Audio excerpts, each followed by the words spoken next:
सबको छोड़ दिया। जीवन में एक वन की अवस्था, एक वृत्त की अवस्था, ऐसा जीवन जिए कि जहां अपने आप में उस जीवन का मूल्य बन सके, उसमें साधनात्मक चिंतन बन सके, ऐसा जीवन आप प्राप्त कर सकते हैं। और ऐसा जीवन प्राप्त करने के लिए मैं आपके साथ नहीं, आपको कमाने के लिए मैं आपके साथ नहीं हूं। हालांकि मैं वो मंत्र भी दे सकता हूं आपको कि जहां आप संपन्न बन सके, मगर वो संपन्नता आपके कितने काम की आएगी जब आप 10 कदम चले, पीछे पीछे एक गाड़ी चलती रहे और आप हाथ में लग जाए और आप गाड़ी बिठा करके घर ले आए। वो आपके जीवन की कौन सी अवस्था रहेगी? मैं आपको कहता हूं कि बिरला जी, तो नाम सुनते हैं बिरला जी, तो आप उसे और उन परिवार से मेरा बहुत घनिष्ठ संबंध है, घरेलू आत्मीय संबंध है, जो इसके क्षेत्र से भी और आध्यात्मिक क्षेत्र में भी। और बिरला जी को मैंने पूछा, अभी पिछली बार मैं आदित्य बिरला को मिला, मैंने कहा बिरला जी क्या कोई तकलीफ, कैसे ठीक ठाक हो? उनका गुरु सब ठीक ठाक है, फाइनेंशियली थोड़ा टाइट है, थोड़ा फाइनेंशियली रिलीज हो जाए तो ठीक रहेगा। अब आदित्य बिरला भी टाइट है तो अब हम सब टाइट है, तो टाइट रहने दीजिए। और उनके दादाजी से मिला था, बड़े आध्यात्मिक जीवन के सच्चे व्यक्तित्व थे। और मैंने उनको डायबिटीज था, ब्लड प्रेशर था, हार्ट की बीमारी थी, जितने तरह की जो कुछ भी डॉक्टर, जो कुछ जिस ले आया डॉक्टर, वो बीमारी लेती गया, उन्हें लेके जाके चलेगा। सर आप बिल्कुल ठीक है, कोई डॉक्टर आएगा तो आप हार्ट का हार्ट गड़बड़ है, उनको दे दी जाएगा, वो देके जाएगा तो आप भी खुश, चलो फीस बता दिया डॉक्टर ने, हार्ट की बीमारी से डॉक्टर भी खुश लग जाएगा, अपनी जिंदगी गुनेगा ही क्यों? तो उनको 20-25 बीमारी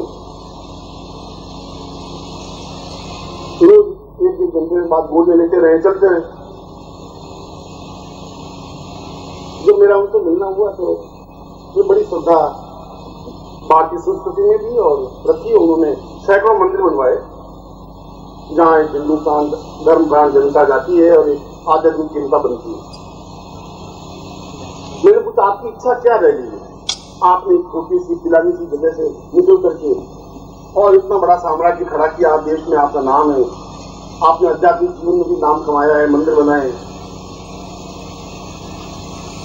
आपके बेटे हैं, पोते हैं, पोतियां हैं, धन है, यश है, मान है, पद है, प्रतिष्ठा है, ऐश्वर्य है, मैं सोचता हूँ सब कुछ है आपके पास, फिर भी आपकी कोई ऐसी इच्छा है? गुरु के नाते मैं आपसे पूछ रहा हूँ, बाकी तो कोई बात नहीं है।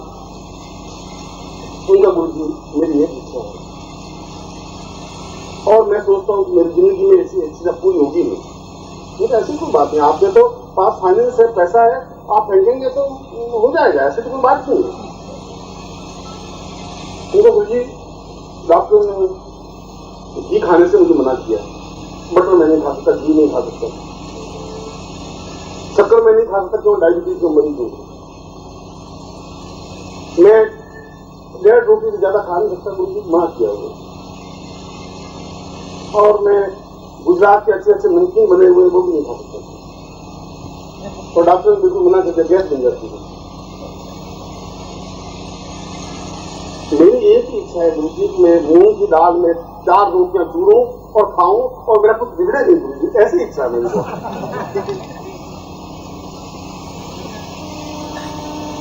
आप बताइए कि करोड़ों रुपए की संपत्ति के बावजूद भी आज ये इच्छाएं कितनी सी रह जाती है। हम कितने सौभाग्यशाली हैं, हम कम से कम वैसे नहीं हैं। हम 8 रोटी चूर के खा सकते हैं और सो सकते हैं, हमें 3 पेंटुला नींद लेने की जरूरत नहीं है, हम सौभाग्यशाली हैं, हमें आंकने की जरूरत नहीं है, हम ज्यादा सौभाग्यशाली हैं। इसलिए कि हम साधना पथ पर, इसलिए कि हम देवताओं के निकट हैं, इसलिए कि हम गुरुओं के निकट हैं, इसलिए कि हमारा विचार धारणा चिंतन शुद्ध है। और इसीलिए मैं सुबह के प्रवचन में मैं आपको समझा रहा था कि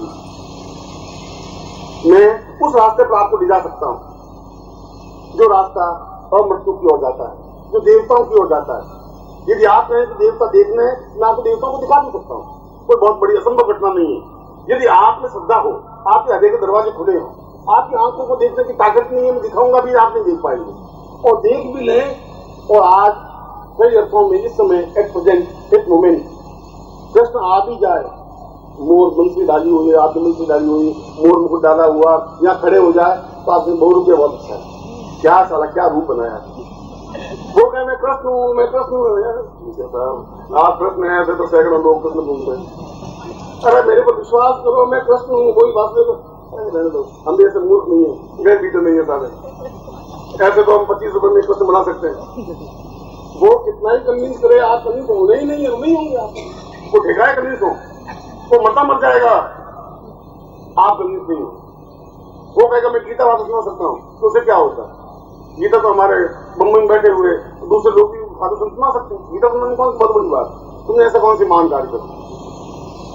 यदि सही अर्थों में कृष्ण आ भी जाएगा, यदि कोई जगदम्बा को मैं प्रकट कर भी दूंगा तो आप भरोसा करेंगे नहीं, क्योंकि आपको भरोसा करना ही नहीं है।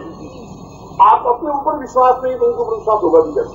न आपको अपने ऊपर विश्वास है, न आपको मेरे ऊपर विश्वास है, न इनके ऊपर विश्वास है, न देवताओं पर विश्वास है। मजबूरी है, आप यहाँ बैठे हैं, मुझे बोलना है, आपको सुनना है।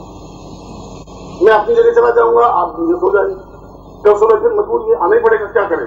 गुरु जी अब 3 दिन तक तो खाना मध्यम होगा ही सारा, भाग सकते नहीं कि गुरु जी ने कहा दूसरी जगह भाग गया, क्या हो गया, उत्तर तो लेना ही पड़ेगा, फिर यहाँ बैठना ही पड़ेगा, फिर वो कुछ कहेंगे हमें सुनना ही पड़ेगा। ऐसा कब तक चलेगा आप मेरे लिए? इसलिए मैंने कहा कि मैं मंत्र का वास्तविक स्वरूप आपको समझा सकता हूँ, सिखा सकता हूँ, मैं उसका प्रमाण दे सकता हूँ। मैंने दिया, लौकिक प्रमाण दिया। मैं आपको वो आंख दे सकता हूँ, वो दिव्य दृष्टि दे सकता हूँ, जिसके माध्यम से आप देवताओं को पहचान सकें, आपके सामने साकार हो सके, आपके जीवन में वे संपन्नता दे सके, सुख दे सके, सौभाग्य दे सके, श्रेयता दे सके। मुझे वो कला, वो विद्या, वो चिंतन, वो ज्ञान है मेरे पास, क्योंकि जिंदगी को 19 साल मैंने सन्यासी में व्यतीत किए, तो ग्रस्त नहीं रहा। और मुझे दुख इस बात का रहेगा कि वो सारा ज्ञान, वो सारा चिंतन जो मैंने हिमालय में भटकते भटकते प्राप्त किया, वो कहाँ रहेगा, क्या होगा उसका, कौन प्राप्त करेगा, कहाँ जाएगा, क्या होगा उसका? मेरे साथ ही शरीर तो एक दिन जाएगा, प्राण नहीं जा सकते। कृष्ण का शरीर तो गया ही, कृष्ण का ज्ञान, कृष्ण की गीता नहीं गई। गोरखनाथ को तो जाना ही पड़ा, शंकराचार्य के शरीर को तो जाना ही पड़ा, शंकर भाष्य नहीं जा सका, जाना तो मुझे भी पड़ेगा। पर मेरा ज्ञान, मेरा चिंतन, मेरे विचार, मेरी धारणा, मेरा सब कुछ जो प्राप्त किया हुआ है, वो मैं किसको दूं, कैसे दूं? क्या विडंबना नहीं मेरे जीवन में? जो शंकराचार्य जैसा महान अद्वितीय योगी, मैं अद्वितीय इसलिए बोल रहा हूं कि जब शंकराचार्य यहाँ हुए तब पूरे भारतवर्ष में बौद्ध धर्म का साम्राज्य था। अशोक महान, चंद्रगुप्त महान और समुद्रगुप्त महान और जितने थे वो महान महान पूरे। जब राजा धर्म स्वीकार कर लेता तो सारी प्रजा उस धर्म को स्वीकार कर लेती, उसमें पटाया ऐसी थी। और सारा भारतवर्ष बुद्ध धर्म से संगम शरणम गच्छामि, ब्रह्मम शरणम गच्छामि, हिंदुत्व का नाम निशान नहीं था।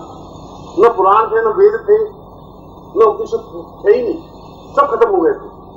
केवल संगम और संघ के अलावा कुछ नहीं था। और अकेला व्यक्तित्व खड़ा हुआ और बुद्ध को और बौद्ध धर्म को जहां यहाँ पैदा हुआ, उस धर्म को यहाँ से चीन में और जापान में फेंक दिया और वापस उस पुराणों को, उस ज्ञान को, चिंतन को, उन उपनिषदों को आज हमारे सामने रखा। इसलिए मैं याद हूँ और मैं उपनिषद आप सामने बोल रहा हूँ, नहीं तो मैं आज संगम ही बोलता।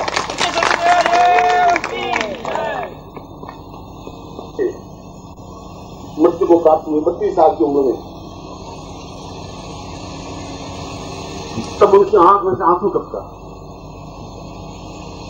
उनके पास एक शिष्य खड़ा था, उन्होंने कहा कि गुरुदेव क्या बात, आपने तो जीवन में जो कुछ प्राप्त किया, जो कुछ दिया है वो अपने आप में अद्भुत है।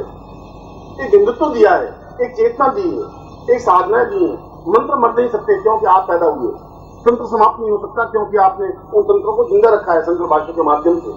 आने वाली पीढ़ियां आपको भूल नहीं सकती। फिर आप मृत्यु के आसपास आपकी आंख में आंसू क्यों?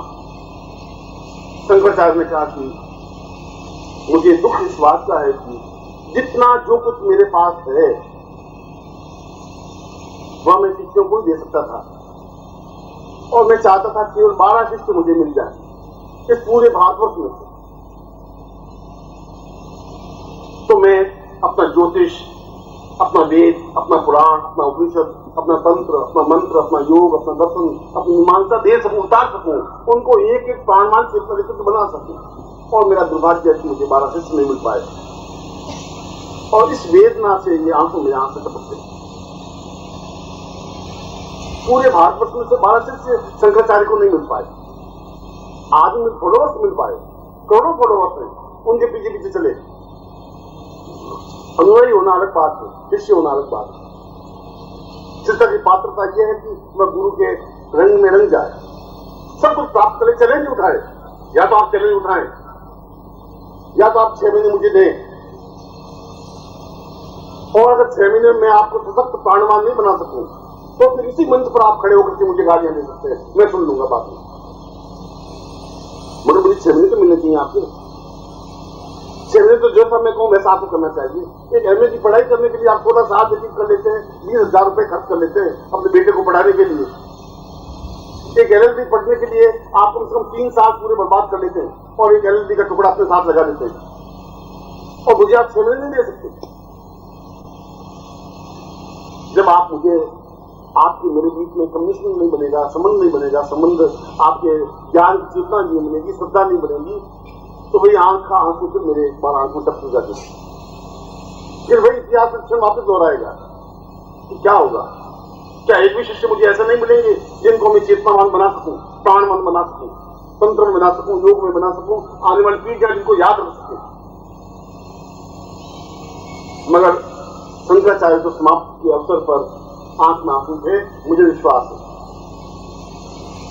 मेरा विश्वास अभी खंडित नहीं हुआ है, इसलिए खंडित नहीं हुआ है कि मैंने आवाज दी है, सैकड़ों साधक शिष्य आके खड़े हो गए। इस सबकी दोपहरी में, गर्मी में, बहुत दूर, कहां दिल्ली, कहां बनारस, कहां नेपाल, काठमांडू, और इनमें से ऐसे शिष्य जरूर निकलेंगे। विश्वास मेरा अभी तक कायम है। आवश्यक इस बात की है कि आपके हृदय के दरवाजे खुल सके। आवश्यक इस बात की है कि आपने मुझे श्रद्धा का भाव पैदा हो सके, बुद्धि का भाव नहीं। जहां बुद्धि होगी वहां तर्क होगा, बुद्धि अलग करेगी। बुद्धि कहेगी ये भी बेकार है, ये भी यूजलेस है, इससे भी कुछ नहीं हो सकता, इससे भी कुछ नहीं हो सकता। बुद्धि कहेगी वाइट क्या होती है, ठीक है, और लाइट मैंने कहा है, तुम नहीं, अमेरिका में ऐसा ही होता है। एक शादी की नहीं समझ आई, दूसरी शादी कर ली, दूसरी समझ आई, फिर तीसरी कर ली, चौथी कर ली, फिर पहले से वापस कर ली। वहां बुद्धि नहीं, ये बैठ नहीं रही है, नॉट सेटिंग, ऑलराइट, चल दूसरी बात है, शायद उसे सुख मिल जाए। मैं और वाइफ दोनों अमेरिका गए, जो मिस्टर पटेल है, यशवंत पटेल, उनके घर पर ह्यूस्टन में ठहरे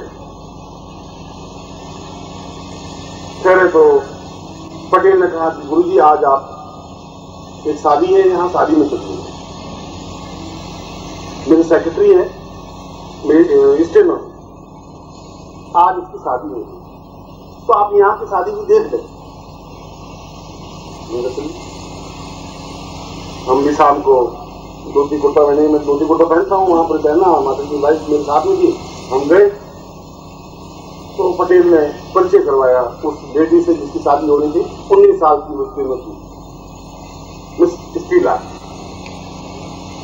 कि क्या स्टीला and my Guru doctor Nanak Shrimali from India. और उसने हाथ लंबा किया, उन्होंने भी हाथ लंबा किया, हाथ मिलाया, तो मिला नहीं था। तो स्टीला ने मैं परिचय करवाया कि he is my first husband, I divorce,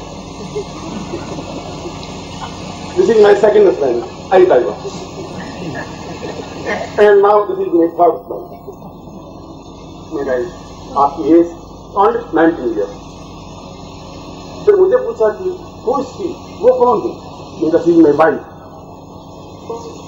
which wife, कौन, दूसरी, तीसरी या चौथी या पांचवी? मैंने कहा भाई ये अमेरिका नहीं है, इंडिया है, यहाँ जो ढोल गले बन जाता है उसको बजाना ही पड़ता है, और पूरी जिंदगी बजाना पड़ता है, वो चाहे बजे या नहीं बजे। तो ऐसा थोड़ी है कि सेकंड वाइफ ना छोड़ो, थर्ड वाइफ, तो मैं नहीं कर सकता है। बड़ी आगे फाड़ी, उसने कहा कि वाइफ, हाँ बनी यार, कितने साल हो गए? मैंने कहा पूरे 50 साल हो गए।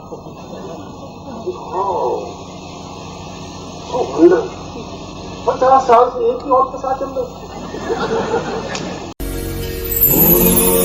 परम तत्वाय नारायण Yeah.